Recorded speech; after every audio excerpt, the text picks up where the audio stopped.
Hello mga kasari, good afternoon. Ayan, namamaos pa rin yung boses natin. So update lang tayo sa Tang. Ayan, natutuwa ako dito sa Tang na to. Kasi pag bumili po kayo ng 2 dosina ng Tang, ayan, Tang na orange, meron kayong free na isang pack na Oreo.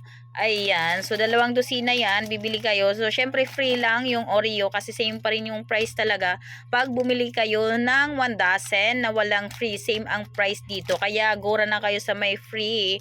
Okay, so tatlong ganito. So andito si yung ayan, andito na yung dalawa natin, na isabit na natin. Tapos andito na yung Oreo. Okay guys, ito na yung ayan, ito yung Oreo natin na display ko na, nilagay ko dito. Ayan, yung laman ng isang pack ay 12. Bali, pag ibenta natin ng 10 pesos, meron tayong 120 pesos. Diba? Ang laki ng tubo natin sa free. O, wala tayong puhunan dyan, free lang yan. So, binenta ko na yan. So, 10 pesos ang bintahan ko dyan. So, may 20 ako.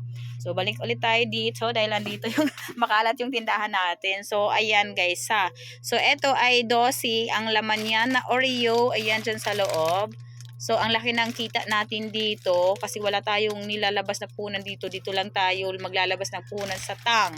Kasi free lang ang Oreo. So, bili na kayo guys. Gora na kayo habang meron pa.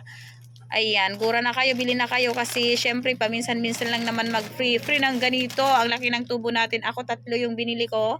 6 na dosina, so may 3 akong pack na Oreo. So bali, ang kita ko dyan ay 360 pesos kasi syempre 10 pesos ang isa.